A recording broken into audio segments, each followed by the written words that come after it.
And now it is a great pleasure to introduce Azzan Yadin Yisrael, Professor of Jewish Studies at Rutgers University. Professor Yadin is the author of several books and many articles that span rabbinic legal hermeneutics, the origins of Midrash, biblical interpretation, and Bruce Springsteen. I kid you not. His book, The Grace of God and the Grace of Man, The Theologies of Bruce Springsteen, published in 2016, has been described in a book review in the Times of Israel as, and I'm quoting, a meditation on the boss and the Bible. But it's not what he's going to be talking about tonight. Before turning his critical eye to Springsteen, Professor Yadin Yisrael has established himself as one of the leading figures in Jewish studies and is also the author of Scripture as Logos, Rabbi Ishmael and the Origins of Midrash, and a second volume, Scripture and Tradition, Rabbi Akiva and the Triumph of Midrash. In addition to these important scholarly works, Professor Yadin Yisrael has also written Intuitive Vocabulary, German, the first in a series of books exploring the use of cognates to study foreign languages. As you can see, he is a scholar of exceptional range and originality, and it is truly an honor to have him here with us tonight at Beth El for his talk entitled, Is the New Testament a Jewish Work? Please join me in welcoming Azzan Yadin Yisrael.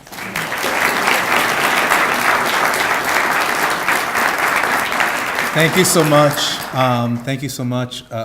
First and foremost, I want to thank Leslie for this invitation and everyone here at the U and in the broader community who's welcomed me, and so I thank you all. The title of my talk tomorrow, I did remember it. It's called The Birth of an Icon, How the Apple Became the Forbidden Fruit, or maybe How the Forbidden Fruit Became an Apple.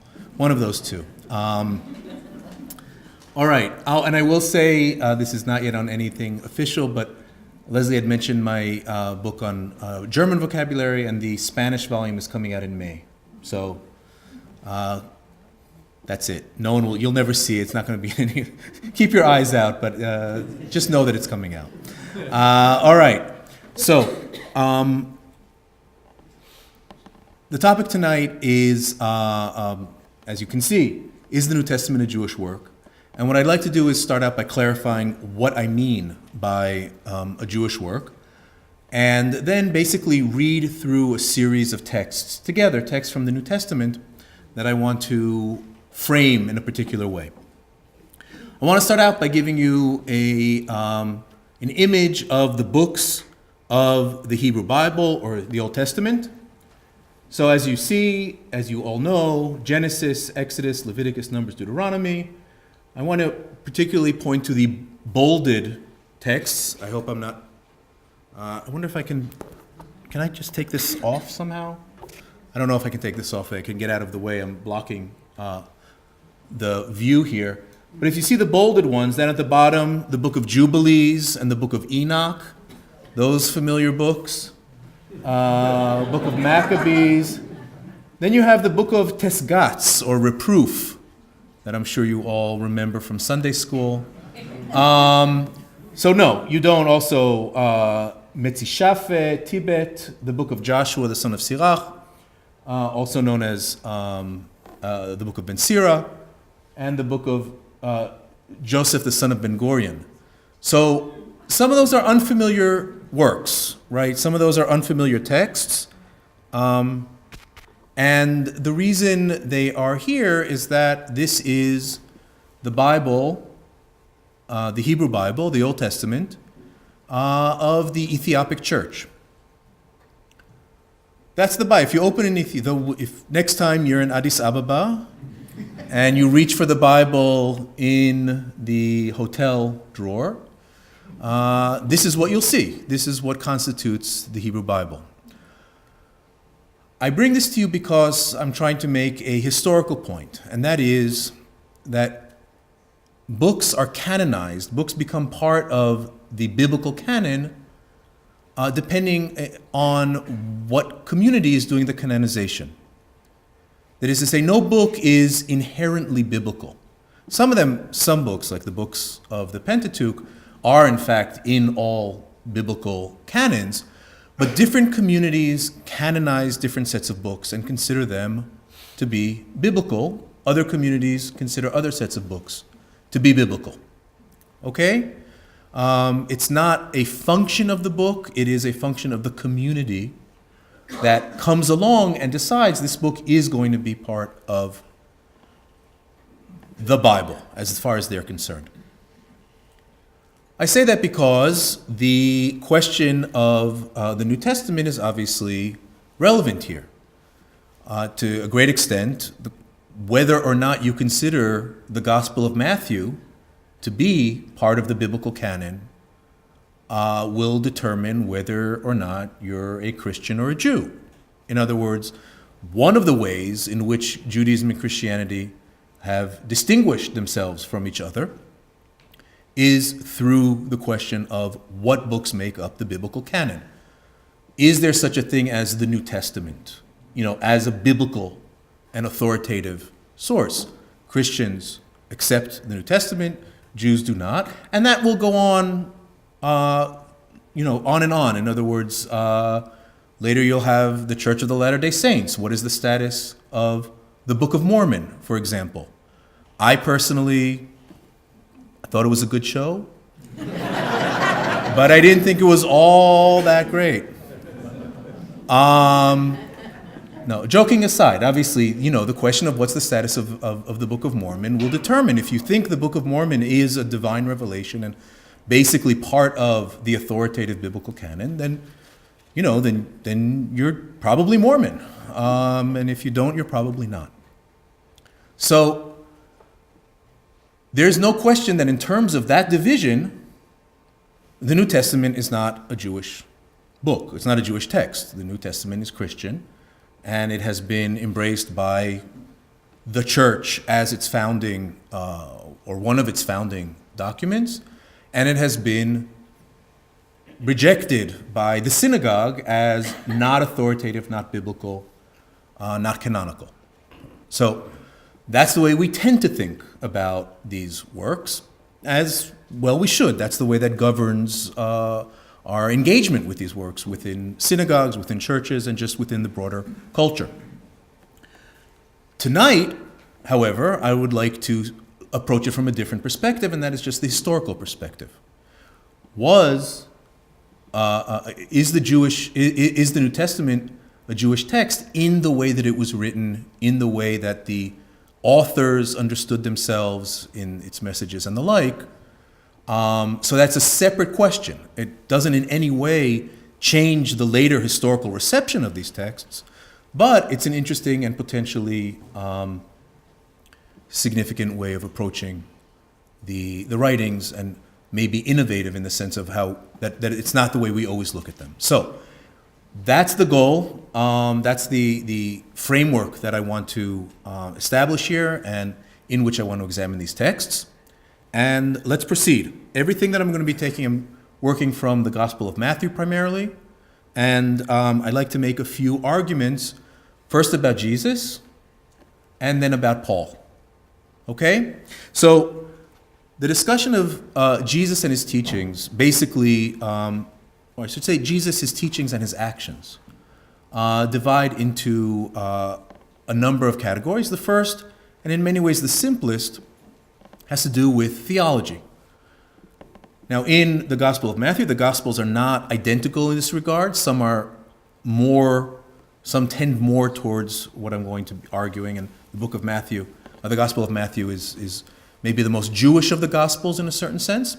But in the Gospel of Matthew, we find some very explicit statements regarding Jesus' commitment to what's called the law. One of the difficult aspects of understanding this is translation.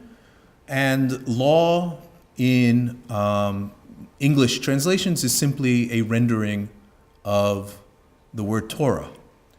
So law is its translation of the Greek nomos, which is the standard translation of Torah. In the Sermon on the Mount,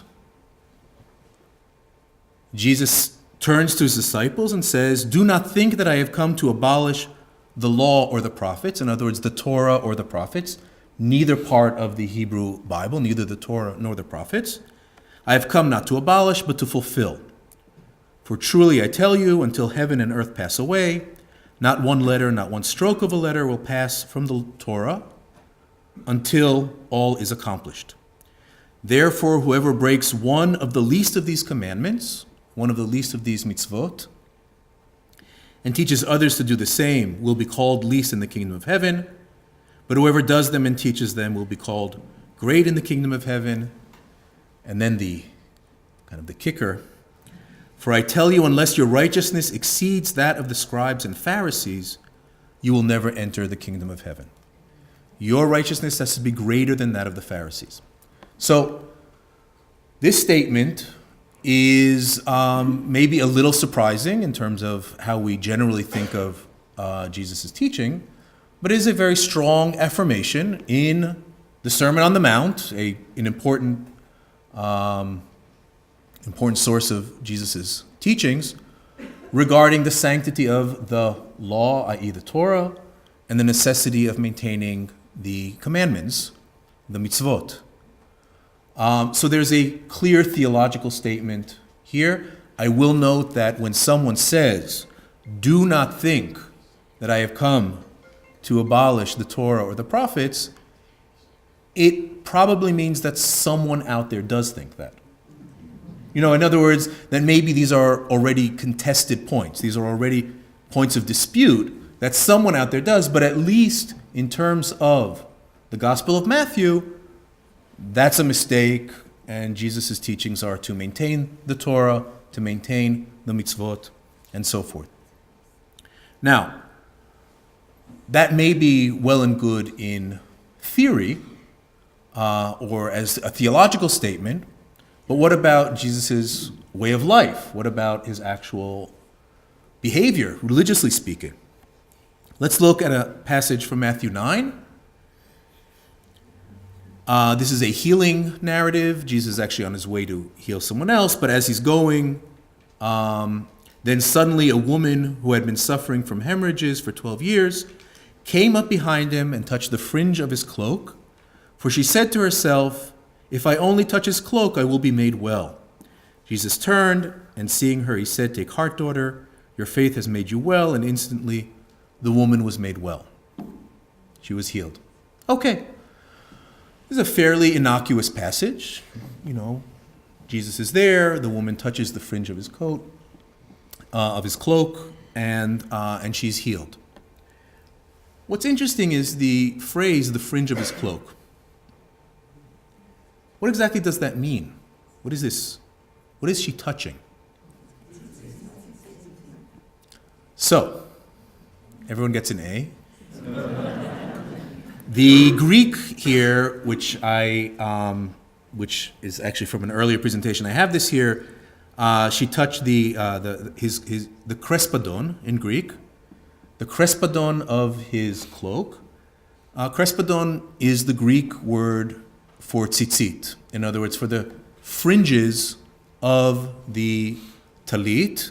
And I will just kind of frame this historically and say today the talit, or the prayer shawl, is something that is worn, or often many people wear it when they go into synagogue to pray, or many men traditionally, but men or women wear it when they go in to pray.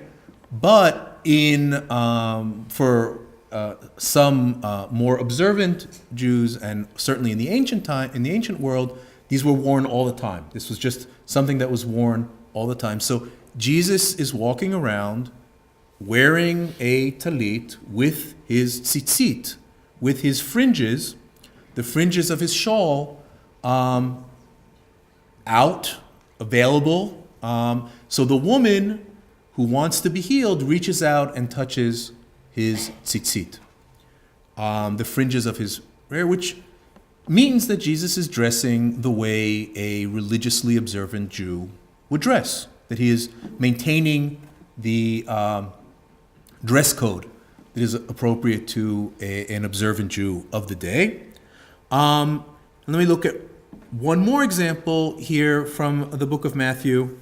When Jesus had come down from the mountain, great crowds followed him, and there was a leper who came to him and knelt before him, and he asks Jesus to cure him, and he does. And at the end, here in the last, right there, after this happens, Jesus said to him, "See that you say nothing to anyone, but go, show yourself to the priest, and offer the gift that Moses commanded as a testimony to them." In other words, he's instructing the healed leper to make a temple offering. The temple offering that in the book of Leviticus is ordained for anyone who's been healed from leprosy. So this is another interesting, this is not a theological statement. It's not kind of a broad programmatic discourse about the law, the Torah, or anything like that, but it's almost like an offhand remark about the continued relevance and centrality of the temple for Jesus. So that's that's a very interesting reflection of Jesus. I will say, interesting how many times I ask this of my students, and they don't know. I mean, Jesus lived in the Galilee, born in Nazareth, and preached in the north of Israel.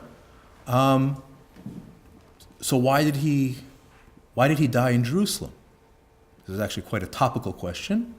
Why was he in Jerusalem? And many students will say to me, well, he was there for a trial. He was there. No, he was not there for the trial. I mean, he was tried in Jerusalem, but he was in Jerusalem because it was Passover. And Passover is a pilgrimage holiday. And Jesus was making the Passover pilgrimage to the temple, which means that to his very end, to the very end of his life, Jesus remained a temple-observant Jew. Okay. So that's just one facet of this question. Is the New Testament a Jewish text? Well, certainly the main figure in the New Testament, Jesus, appears to be both in his theological teachings and in his lived behavior, in the clothing, in the insistence that the healed leper bring a sacrifice to the temple, and in the pilgrimage at the end of his days, appears to be an observant Second Temple Jew. So that's one element to keep in mind. Now, the more difficult part of this talk, in a certain sense, is when we come to Paul. There is a tendency among both broader public and, the broader public who's interested in these questions, I should say, the broader public and among scholars to say, yes, we know Jesus was Jewish, but really Paul kind of transformed the mission into a universal one, broke with Judaism and established Christianity. So I want to look at this question a little bit more closely. The mission to the Gentiles, and Gentiles at this time means basically the pagan world. The mission to the Gentiles, the mission to the nations, is something that Paul refers to explicitly. But let's look at these two passages. Here's Paul writing in the Epistle to the Galatians.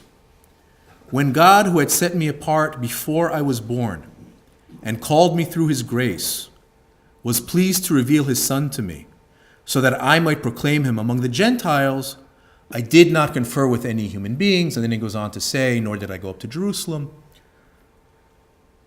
Paul is saying that God selected him from the womb, even when he was still in his mother's womb, and destined him to be to proclaim God's message to the Gentiles, to the nations. In the way we traditionally understand this is Paul saying, I'm breaking with Judaism and going to teach the gospel to the nations at large. But in fact, Paul is simply echoing the language of the prophet Jeremiah. This is from Jeremiah's call. This is how the book of Jeremiah begins.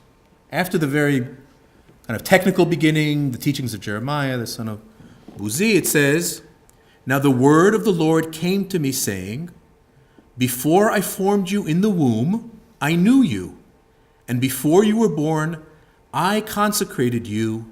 I appointed you a prophet to the nations," or the Gentiles. It's the same word, actually. I appointed you. So look at the two elements that are here in Jeremiah. The consecration from the womb, which Paul then echoes, and, more suggestively, being a prophet to the nations. Jeremiah, in the very opening statements of the book of Jeremiah, presents himself as a prophet to the nations. Now, what that means in terms of Jeremiah is an interesting question. But what that means in terms of Paul is, I think, much easier to discern, because we can see that when Paul writes to the Galatians that he was chosen from the womb to be a prophet to the Gentiles, or to teach to the Gentiles, to the nations, he is simply alluding to, he's claiming the mantle of prophecy that Jeremiah had before him. I didn't reproduce this here, but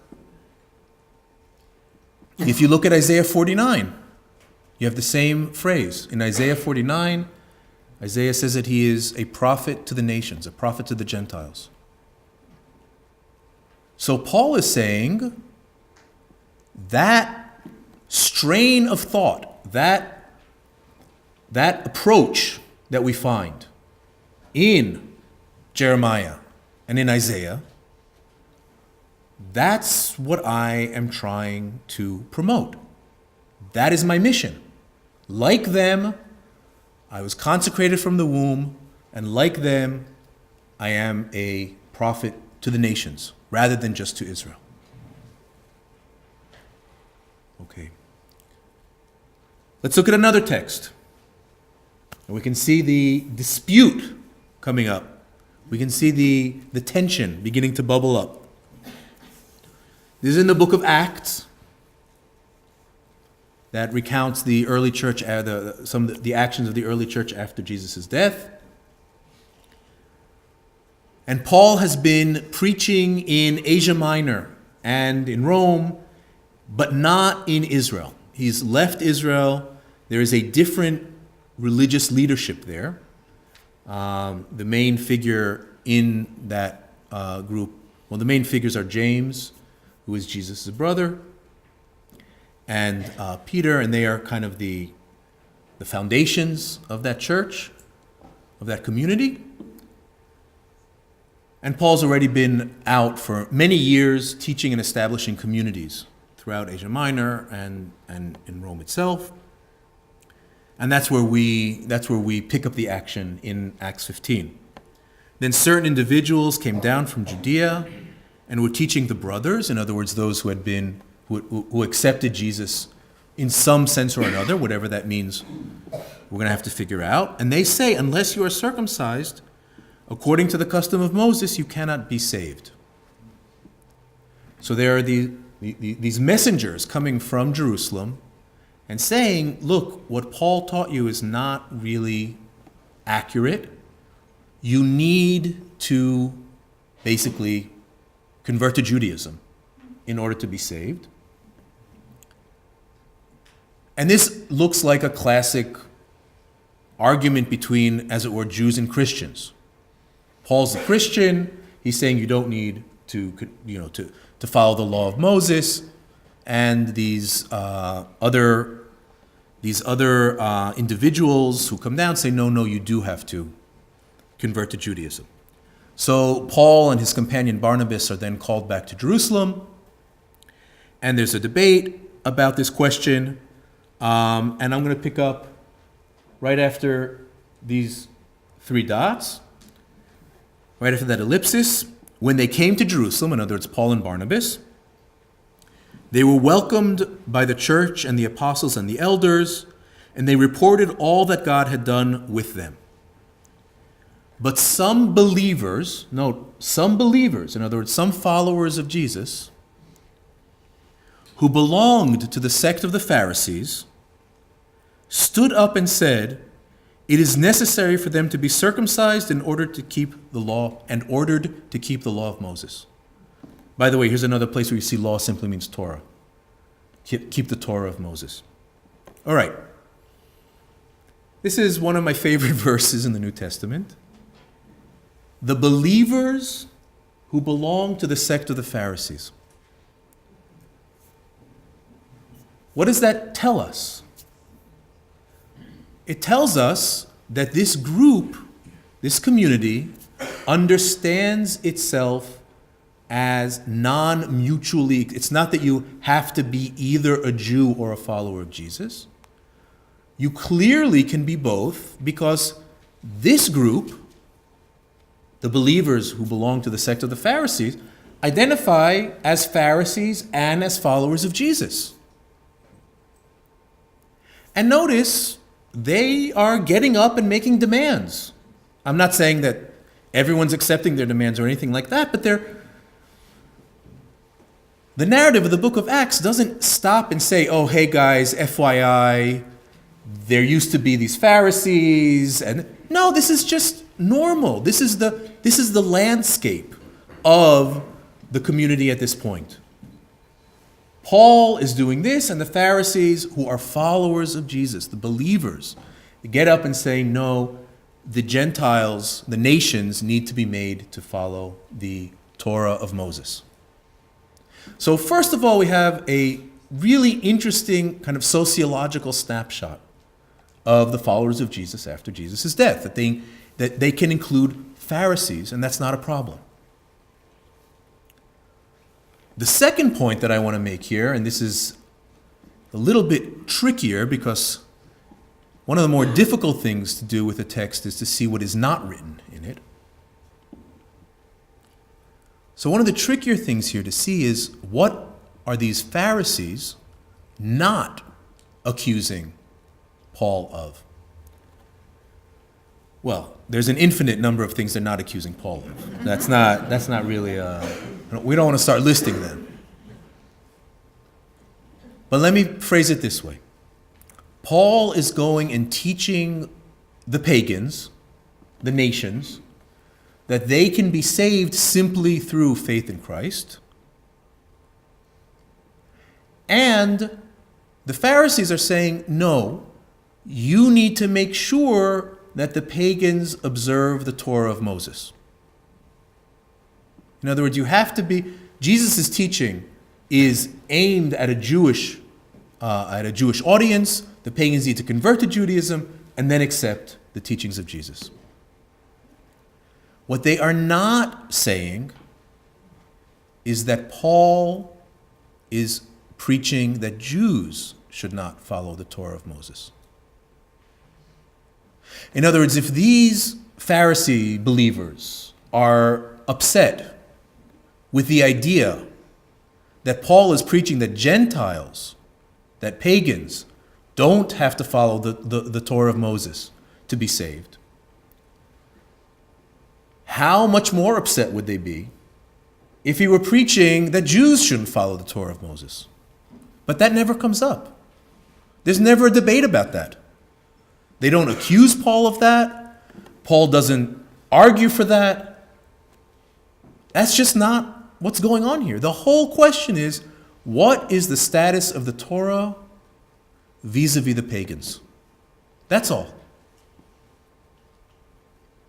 So at least in terms of the book of Acts, I don't want to give the impression that this is the only position, this is the only text that's relevant or anything like that. But I do want to say that for the book of Acts, and all of these works are, of course, drawn from the New Testament, The situation that is reflected here is one in which there is no debate among Jesus' followers, whether it be Paul or the Jerusalem church or anyone, regarding the legitimacy of the Torah for Israel, for the Jewish people. There is a debate about the status of Torah for the pagans, for the nations, but not for Israel. And since Paul is himself a Jew, Saul was his given name, his, bar mitzvah name, why not? I mean, since he himself was a Jew, and since we can see what the debate is here, there's no reason to think that at least at this point, Paul is not an observant Jew who is breaking with this group theologically and teaching a different teaching regarding the nations, but not breaking with them in terms of observance and the status of the Torah in the life of Jews. How are we doing so far? All right. So let me make two transitionary points before I wrap up and open up for questions. The first is that I want to go back and emphasize what I said about the Canon. What I'm saying tonight is a kind of historical analysis of these texts, trying to situate them, kind of try to read them separately from the later theological layers that have accrued to them. So, trying to read these not as the founding texts of Christianity or as the tendency to read them as somehow anti-Jewish or anything like that, but simply to try and read them on their own terms as much as possible. But that doesn't have anything to do with the later reception of these texts. In other words, they do become canonized within a church setting, and they do end up being the foundational writings of Christianity, and what I'm saying doesn't affect that in any way. The second point I'd like to make has to do with Paul's teaching, and I realize I omitted I omitted to make a slide for this, but I want to suggest that Paul is making a reasonable Jewish argument. So I'll just quote from memory. But in chapter 12 of Genesis, chapter 12 is the chapter in which God appears to Abraham and makes a covenant with Abraham. And in that covenant, he says to Abraham, Lech lecha, go forth from your house and your country to the land that I will show you. It says, I will make of you a great nation. And then he says, and all the families or all the nations of the world will be blessed in you. So there are three elements to this covenant. There's a geographic element, go to this land. There's a national element, I will make of you a great nation. But there's also a universal element. And all the nations of the world, or all the families of the world, will be blessed through you. What I want to suggest is that Paul is simply trying to realize, to make real, to fulfill that third element. The people of Israel do live in Israel at that time. There is a nation.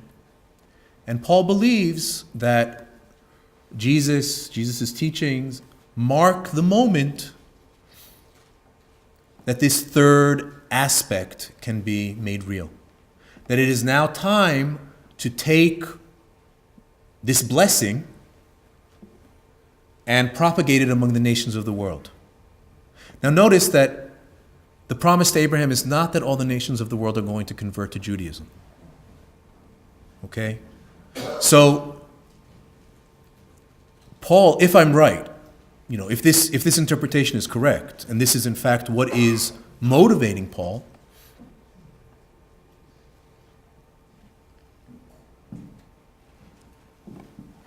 the blessing that goes to the nations of the world allows them to remain the nations of the world. They remain pagans, or they remain Gentiles, but they receive the blessing through the covenant nonetheless. So if that is correct, then not only is Paul in his own behavior and what we're seeing here, himself remaining Jewish, but he could be understanding his own mission in a kind of Jewish interpretation of Genesis 12, of God's covenant with Abraham. Okay? I want to end with by comparing two texts and maybe highlighting how differently we interpret New Testament and other texts. The first is, again, from Matthew. It's this very famous passage in which Jesus enters the temple and overturns the tables of the moneylenders. Jesus entered the temple and drove out all who were selling and buying in the temple. He overturned the tables of the money changers and the seats of those who sold doves. He said to them, "It is written, 'My house shall be called a house of prayer,' but you are making it a den of robbers." This is a classic passage of Jesus breaking with Judaism. That's how this is often interpreted. Jesus is criticizing the temple and therefore must be forming a new religion. That doesn't seem to be the case, first of all. That seems a pretty far reading from this. Because when Jesus does these things, he's quoting the book of Isaiah. "These I will bring to my holy mountain, their burnt offerings and their sacrifices will be accepted on my altar, for my house shall be called a house of prayer for all peoples." Jesus is entering the temple and saying, "You have strayed from the teachings of Isaiah." This is a kind of reform. This is lowercase r. This is a reform argument. Right. I just want to be clear. I'm not, taking any sides in the Jewish landscape. This is a lowercase r reform argument that does not say the temple should be rejected and I don't know what. It's saying the temple should adhere to the ideals of the prophets. You shouldn't have money changers there. Just as an aside, I'll say, why do they have money changers? Why are there people selling doves? During the pilgrimage, Jews came to the temple from all around the Mediterranean, and they wanted to make sacrifices in the temple to fulfill the pilgrimage obligation, but of course they didn't want to bring the livestock with them. If you're walking to the temple from Egypt or from Rome or from modern-day Turkey, they would come with money, their local currency, and then they would change it into a shekel, basically, not the old shekels, and then they would use that to purchase livestock there. So the temple became like a financial hub in that sense, and Jesus is criticizing it. So even though this is a very kind of modest critique and attempt at reform, it is nonetheless seen as a way of breaking with Judaism, while at the same time, if we look at a passage from the Dead Sea Scrolls, this is from one of the Dead Sea Scrolls, which are basically contemporary with Jesus. I mean, at least some of the texts are.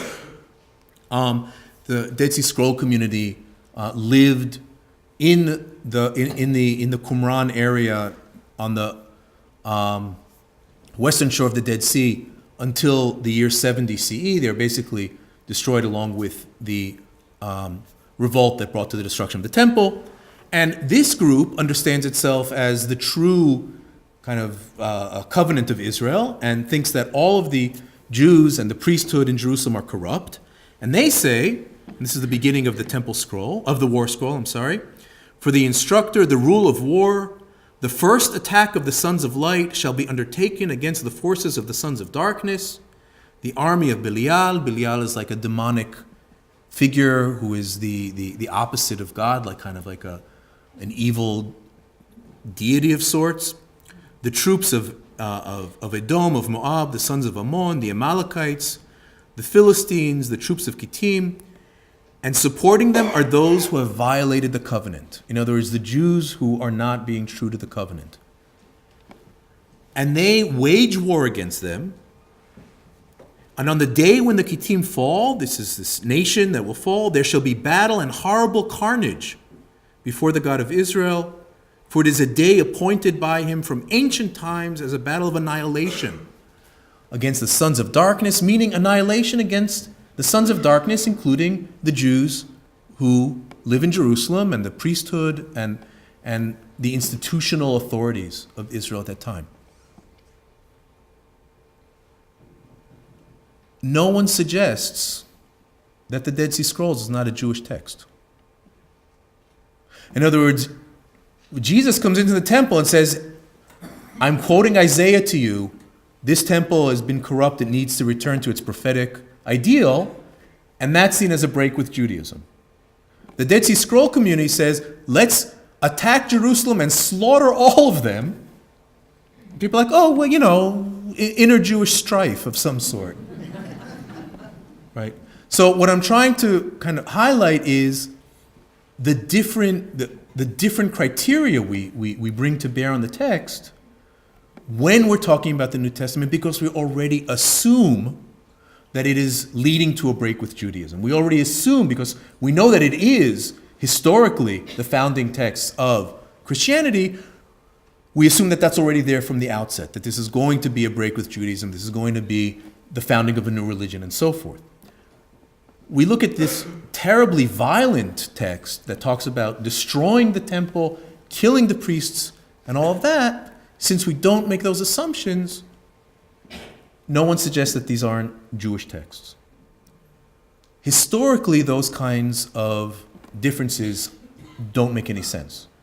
We should read these texts kind of on their own terms, try to understand them within their context as best we can.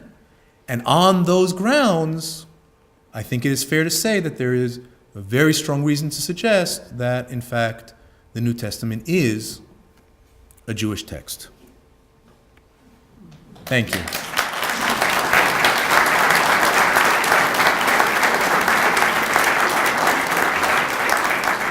So thank you for a wonderful talk. I'm sure there will be many questions, so let's begin. We have some time. Sir, Yeah. I'll repeat the questions if Okay. necessary. Well, I'll try to speak up. I think the idea of a Messiah seems like a Jewish idea, but what about the concept of Jesus as part of the Trinity, but actually part of God, and do you see these same texts? Do you think both Jesus saw himself, and did Paul and others see him as part of the Trinity, part of God? Yeah. Okay. So I don't know if everyone heard the question. The question was, that even though the messianic idea seems to be comfortably within the Jewish religious tradition, the idea of Jesus as the Son of God and the Trinity is more problematic, and does Jesus see himself in those terms? Look, I will say that other than what most scholars agree is a late addition at the very end of the Gospel of Matthew, there's no reference to the Trinity in the New Testament. It's not part of Jesus' teaching. That I can say for sure. The Trinity is not part of Jesus' teaching, of Jesus' recording teaching. There's no reference to it. It's very interesting.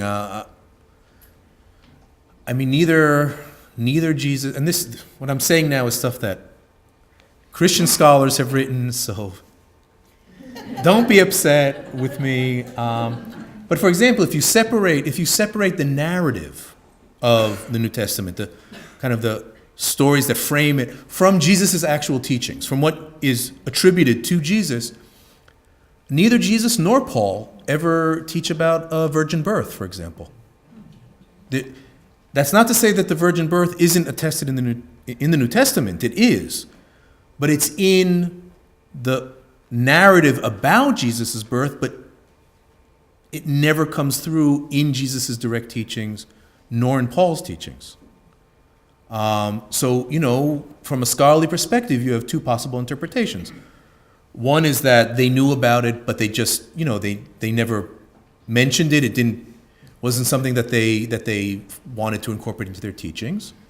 Or that they didn't know about it and it was added in at a later time because there were very kind of sometimes very strident arguments among early followers of Jesus about these issues. And the Trinity is the same thing. I mean, Jesus never teaches about the Trinity, and there is only one reference to the Trinity in a passage that most scholars think is late. So, again, looking at it from the context of the teachings, it is not such a difficult historical problem. Yes, sir. A question about the scholar Robert Eisenman, who touched on some of these same passages and connected them to the Dead Sea Scrolls and calls into question the historical existence of Jesus. Yeah. Is that sort of scholarly question, is that consistent still with? The question about the historical existence of Jesus goes back a long time. I cannot understand why someone would do that. In other words, there are many historical figures whose teachings are far less well attested, and no one questions their historical existence. And I would also say that the way that Jesus is represented in the New Testament is very problematic in many ways for later Christian communities.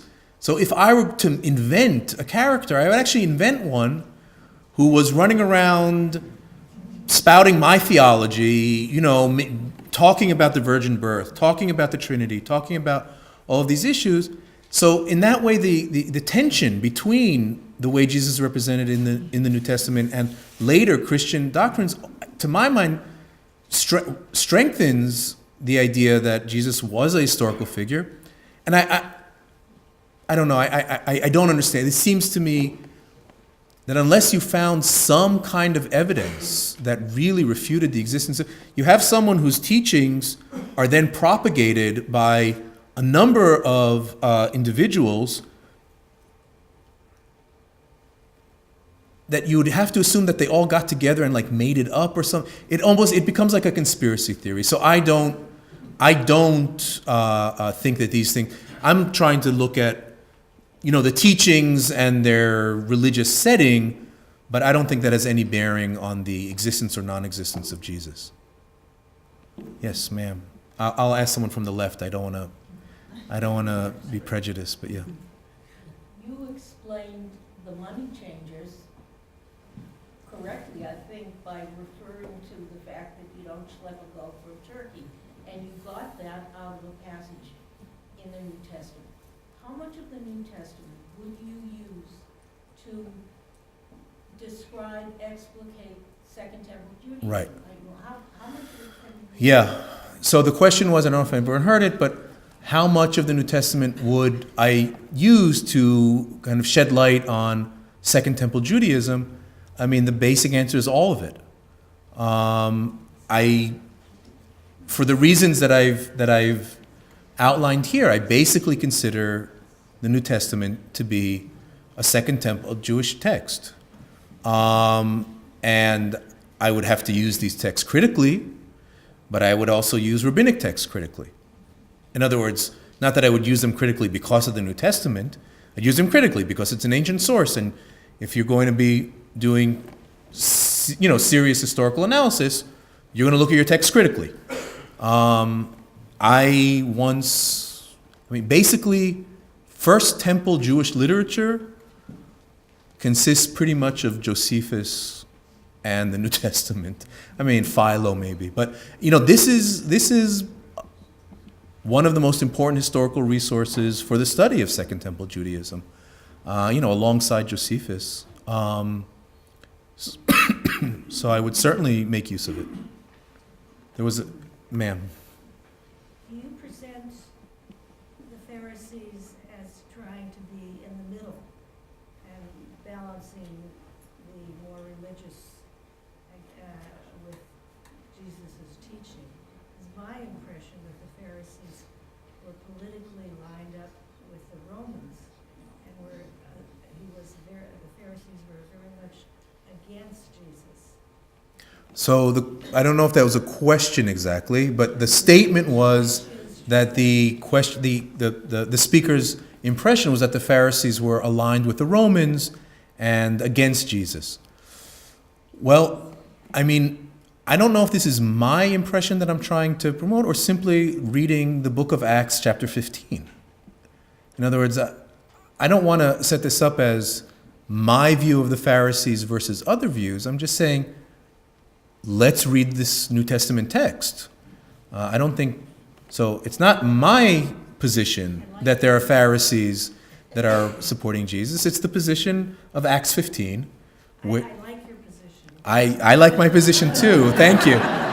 But I'm just saying, I'm kind of distancing myself from saying that it's my position. I'm trying to say Acts 15 doesn't seem to know, the book of Acts doesn't seem to know that the Pharisees are anti-Jesus, right? You saw in that passage, it says, Paul came down and all the people were glorying, the members of the community were glorying his works, but some of the believers who belonged to the sect of the Pharisees stood up and said, the nations need to be made to follow the Torah of Moses. So the book of Acts doesn't know that there's any kind of tension between the Pharisees and Jesus. In fact, it seems self-evident, and the reason I say self-evident is because there's not then a long discourse saying, there were Pharisees, and they were not like all the other Pharisees, they were good Pharisees, or anything like that.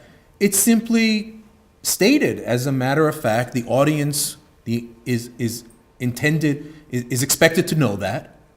You're expected to know that there are Pharisees who are part of this group, the early followers of Jesus, and that this section, bless you, it feels odd to say that from the pulpit, but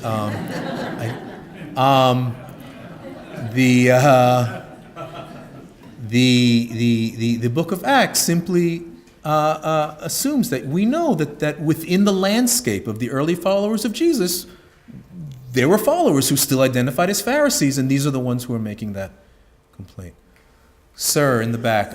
Yeah. Truly fascinating. I would also like to ask a question about the book of Acts and this bipartisan moment that there is between Paul and the Pharisees, where everything seems possible. How long does that last? Or is there evidence in the New Testament that things become more antagonistic or exclusive? Like you can't. Yeah, right. So the question is, this moment that I'm referring to here in the book of Acts, where Paul is taking one position, the Pharisees are taking another, but they still are part of this broader community. And no one says in this debate, what you're saying, you're not really you're Pharisees, you don't belong in this group, or they have a dispute, but it's a dispute among followers of Jesus. The question is, how long does that last? So that's the historic situation. Basically, is that up until the 60s, not Woodstock, like those 60s, right? It does appear that when Paul says, after I received this teaching, I did not confer with any of the people who came before me, and I did not go up to Jerusalem to church that is there, Paul basically knows that the Jerusalem community understands itself as an internally Jewish, Jesus-following community. In other words, that Jesus is understood as a religious figure who comes to teach to the Jews, and to some extent, like what we saw in the book of Matthew. Think not that I have come to abolish the law and the prophets, the Torah and the prophets, but rather to fulfill them. And he takes his doctrine directly to the nations. And he's actually there for 14 years before he comes back. And so there clearly are these groups that differ on that point of theology, namely, what do we do with the nations? And they seem to coexist for quite a while, except that the revolt against Rome leads to the complete destruction of the Jerusalem community. So what had been the focal point of the non-Pauline approach, the internally Jewish and not meant for the Gentiles approach, basically is eradicated. Still, there are groups that continue in that vein, but once Constantine begins to shift the Roman Empire towards becoming the Holy Roman Empire, towards becoming Christian, those communities start to be framed as heretical. So there are groups that today, most people have never heard of, the Ebionites, for example, that are known from from writings of people who categorize heresies. And their heresy is that they continue to, for example, this is a topical issue again, another Passover related, they continue to celebrate Easter on Passover. Now, historically speaking, you see the New Testament, you see the Gospels, they say that Jesus made the pilgrimage to Jerusalem because it was Passover. So you actually know when Easter falls. It falls on Passover. And that's why in some European languages, Pasqua and things like that, that's the Paschal, Easter is called Passover. But it becomes illegal to celebrate Easter on Passover. It becomes a sign of heresy. So the Ebionites persist in this heresy, and therefore they have to be destroyed, and they are. I don't know if destroyed means physically killed or just, whoever teaches this has to go underground and eventually their doctrines disappear. But those groups ultimately cease to exist. So there is this short, and obviously you can't do a historical what if, but had Jerusalem not been overrun and destroyed as part of the revolt, who knows what kind of dynamic would have been in terms of the evolution of these teachings. But, we can't know that. All right, we have time for just a few more questions. I have a question. Yeah. Okay, well, why don't you jump in then? In addition to Jesus' spiritual and religious orientation, do you think he might have been more politically oriented? Was he that sort of an individual, do you think? Well, the question is, was Jesus politically oriented? I will say that the answer to that question has, as far as I can tell, no bearing on this issue, because within the Jewish world, you had a very wide range of political positions. So any political position that Jesus would have staked out vis-a-vis the Romans, for example, would have fallen within the Jewish spectrum. That wouldn't have made him either, more or less Jewish in any way. Was Jesus political? Yes, but in a very certain way. One of the things that mark Jesus' teaching is the kind of usurpation of the language of empire.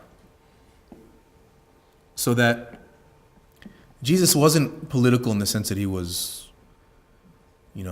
leading revolts against the Romans. But Jesus' teachings can be seen as deeply political in the sense that they say that the real kingdom is not this kingdom. When you say, the kingdom does not mean the Roman Empire, and everyone here is in a colonial reality. They're all living under colonial rule. When you say the empire does not really mean the true kingdom, but the true kingdom is the kingdom of heaven, that's a political statement. So surely on that level, there's a political sense to, a political meaning to Jesus' teaching. But again, not in a way that changes, as far as I can tell, yes. A wave and then a point, yes. People really want to ask questions, yes. Jesus was teaching during an apocalyptic time, correct? I don't know what that means. What do you mean by an apocalyptic time? They were teaching, the religion at that time was teaching that they could all die at that time unless they repent. There were teachings of that sort, yes. But Jesus was a follower of that. He preached. there are, yeah, sure. Unless you clean up your act, unless you repent, apocalypse is going to come, the world's going to be destroyed, you're going to be destroyed. But I'm curious to know, when they've said that followers of Jesus, from what I've read, was teaching compassion, not throwing stones at people, not trying to kill people because they broke with the past Mosaic laws. He was teaching compassion. So, in Paul's manner, he was making it easy for pagans or non-Jews to become believers because there were Jewish settlements all over Roman Empire, because they've been dispersed. So most of the people who were pagans and non-Jews, I shouldn't say most, many of them wanted to become Jews because they saw that there was a belief and there was a system and they had laws and they wanted to become Jews. But Paul made it easy for them by saying, all you have to do is believe. You don't have to go through the complete. Yeah, I'm not sure what the question is, though. Well, the question is, what did Jesus bring to the table to say that I teach compassion, or was it Paul that established a following? I'm gonna have to pass on that question. I didn't deal with the question of compassion or the role of compassion in Jesus's teachings here, so that seems to me to be kind of extraneous to what we talked about in the presentation. So I'll see if there are questions, ma'am. Yeah. Yes, I disagree with the last speaker. I don't believe that Paul did teach that all you have to have is faith. I know you put up Acts 15 on there. Right. He was accused of saying you don't have to keep the law of Moses. But that was an accusation against him that apparently was not true, because in Paul's own writings, there's many examples, but one example is in Galatians, where Paul is talking about the importance of faith, and he ends by saying, so therefore, do we by faith make void the Torah? Right. God forbid. Right. We establish the Torah. Right. And in many places, Paul said that the Torah is, in fact, we establish it. Sure. So many of Paul's writings are misunderstood. I will only say that the question of what the Torah teaches regarding the Gentiles, regarding the nations, is one that could still be debated. You could affirm the standing of the Torah and still have a debate about what you're requiring of non-Jews. What, if anything, you're requiring of non-Jews. But again, that's one more. Do we have time for one more? Time for one more, and then also I'd like to invite people to continue the conversation over the reception, so there will be a chance. So all right, one more pre-reception question. Do you want to choose the last one? I'm going to kind of recuse myself here. So, ladies. circumcision. How much of the argument was about circumcision? The not needing, Well, not doing. Yeah, so I'd say there are two answers to that. One is that it's possible to see circumcision as a metonymy, that is to say, a phrase that kind of stands in for a much broader set of rules, that it kind of became the, I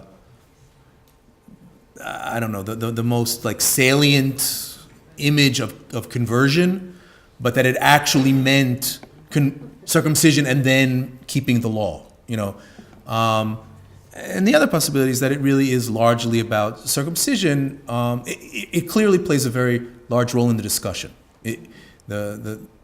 The references, you saw it in Acts 15, it says the members of the Pharisee community say, no, the pagans have to be circumcised and made to follow the law of Moses. So they set circumcision apart from the rest of the Torah and kind of highlight it in its importance. Circumcision was a very clear marker of Jewishness in the Roman Empire, largely because it was so derided and denigrated in the Roman world. It was understood as a kind of genital mutilation, which it is.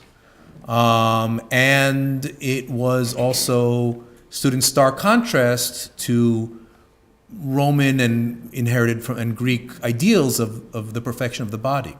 So the idea that like Jews were willingly,